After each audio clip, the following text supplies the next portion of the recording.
Let's bring him on. At Pompey on Sixers. Keith Pompey covers the Sixers beat for Philly.com, the Philadelphia Inquirer.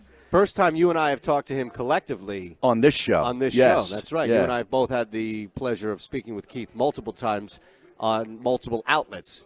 Keith, good afternoon, sir. Appreciate the time. Yeah, what's up? So y'all getting new on me now? You guys down out on the coast just chilling at the shore? Listen. Actually, we're in Oaks at the Race and Sports Book. We haven't left the city limits. We're still in Philly. Yeah. We're still doing the show. Same number, all right, same phone. Yep. Nothing's changed with us, brother. Okay, all right. I'm just checking. You know how it is. Keith has to run the phone check on us. Make sure that our card still works. Yeah, no, right. Thanks for having me on, though. It's going great, man. Give us your take on last night. The effort what we saw from Joel Embiid was just remarkable. Not that you don't think he's capable of doing those games, but we've seen a guy with a creaky knee. He had the gastroenteritis in game 2. He looks like he was fatiguing in a lot of these games leading up to this. Last night we saw none of that. Yeah, you're right. We didn't see any of it. I mean, it looked like, Joel Embiid that we've become accustomed to seeing. And to me, that's a huge sign. I mean, let's face it. He went up against Marc Gasol, a guy who's been his kryptonite, since he's been in the league. And the sign of a true, warrior, all-star, whatever, is a guy who can be able to come back and fight through that. And that's what Embiid did. He came back out, and he was back to his dominant self. And in order for him to be regarded as one of the best, in the league right now, you have to be able to overcome your obstacles, and that's what he did. It feels like we're getting closer to the reality of where we all were like a year or two ago, saying just how good Joel Embiid can be if he's healthy, right? And we got that glimpse, and this is where it matters most, right? Keith is in the postseason and the playoffs, but everything that's been hovering around him, stomach, knee, back, shoulder, head, whatever it is, it's a different thing every day.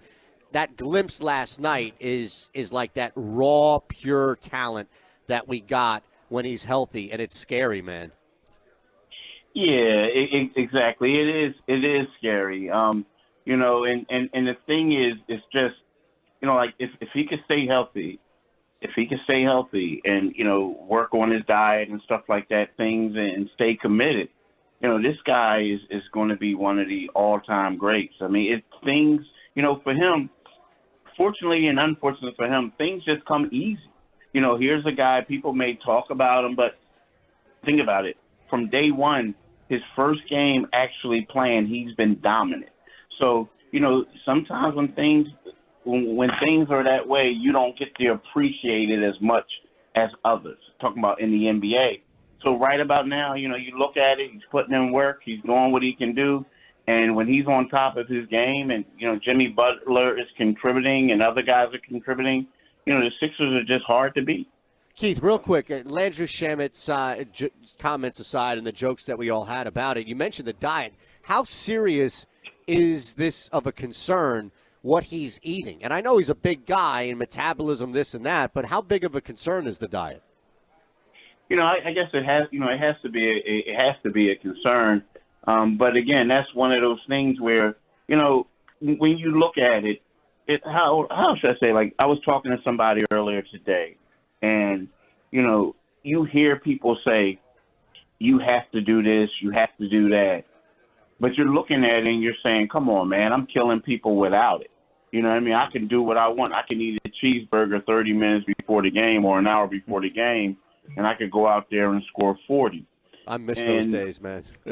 Hey, man.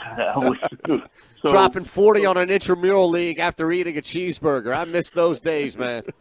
Yeah, heck, I couldn't even do that in middle school. But anyway, so the thing is, it's the thing is, he'll go out there and he'll do what he has to do. But then you look around and you're seeing your struggle, and you see a guy like Kawhi Leonard, who's not on your team, who's working out hard. I mean, hard. Having his own private shoot around the morning of game 2. And you look at it and you're saying, well, maybe I need to start doing stuff like that. Jimmy Butler and all them can tell you whatever, but they're your teammates. When you see another guy who's also one of the top 5 guys in the league, a guy who coming out of high school wasn't, highly regarded as, to be the chosen one, you see that and you start working hard. But I think that, so Embiid, things just came too easy for him as an NBA player, that whereas he was doing his own thing. Now he's had these injuries, and you have to think that he's saying, you know what, I got to change things. I got to get my knee healthy. I got to get my diet down. I got to get my weight down. So, you're looking at it, and maybe, this could be the thing that, turns the tide, so to speak. Primary Sixers beat reporter for Philadelphia Inquirer and Philly.com, Keith Pompey, joining us. Follow him on Twitter at Pompey on Sixers. Now, speaking of appreciating, talented players, watching Kawhi Leonard plays, it's about as much fun as watching Joel Embiid play. But when he goes off the court, there is a significant drop-off. The numbers are staggering. I saw you had retweeted that tweet as well. The 27 minutes he's been off the court, and they're minus 53 net. What do you anticipate the adjustment to be to try to somewhat, change those numbers come Sunday? I think, it's funny because, we're talking about, net, like how bad they are. I think they just have to try to get, Marc Gasol, Kyle Lowry. They have to try to get those guys involved early. You got to try to do it. You got to try to get them to set the tempo. The problem is when you look at a guy like Marc Gasol, he likes being more of a team-oriented player. He's not the type of guy that's saying, look at me, I'm going to be on the block, I want to get 40. No, he wants to be within the flow of the game. So that might be tough. And then, unfortunately, for Nick Nurse, he's sitting here looking at it like, you know what? Everyone's talking about adjustments need to be made. He says, my guys are just missing open shots. So once they start getting those shots, then we will be better. But the problem is the longer you wait for them to make them and they continue to miss, you're going to be down 3-1. So, we're talking about adjustments, but they're just also not producing. And I think a lot of that has to do with, the first game, we made a big deal of the Sixers went up against a squad that mirrors themselves in regards to their length and their, their length and their height, which is different because you got a guy like Kawhi who has a 7'3" wingspan, but he's only 6'7", right? So now the Sixers made their adjustments.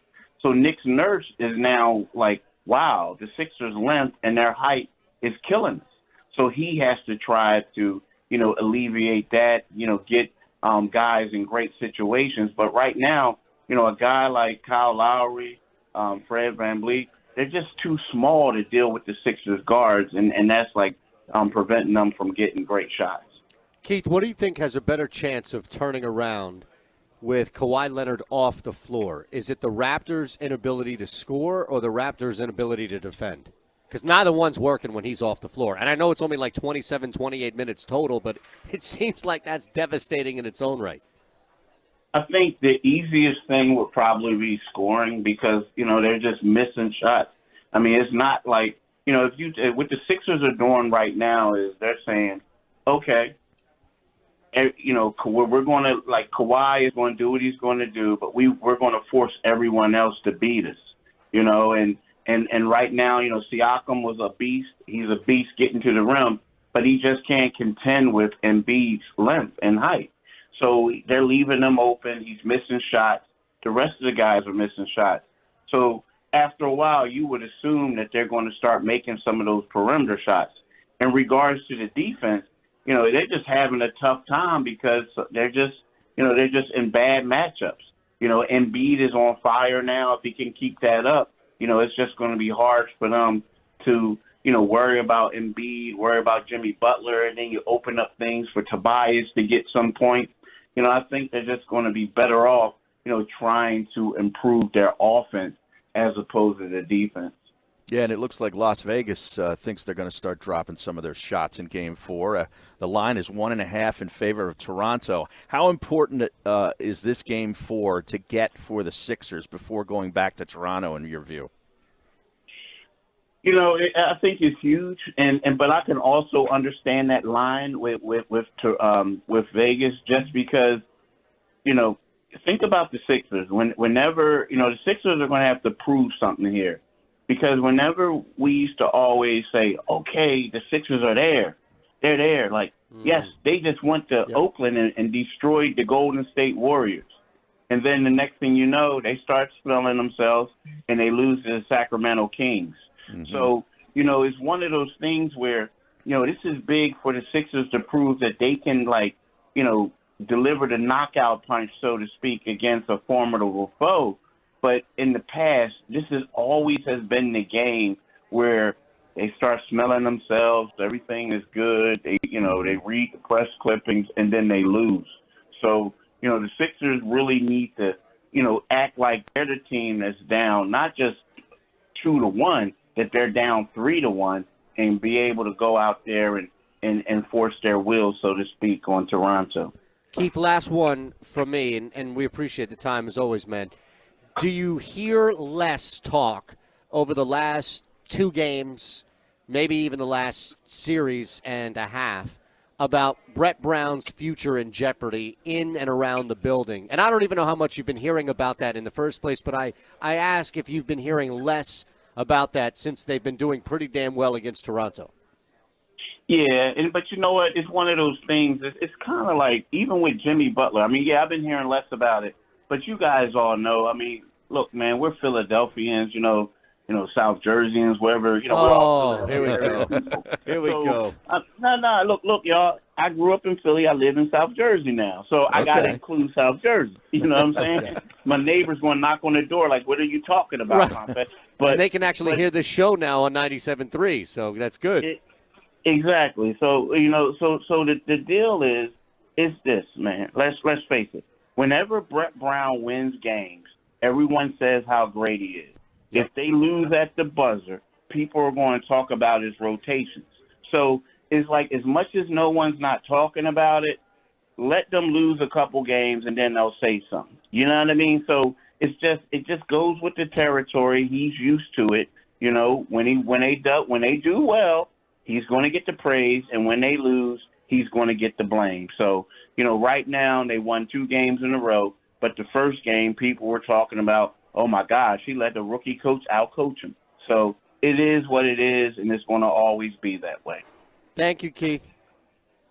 Hey, thanks for having me on, fellas. Thanks, Keith. Next time we'll do it in person since we'll be down at the shore, Yeah.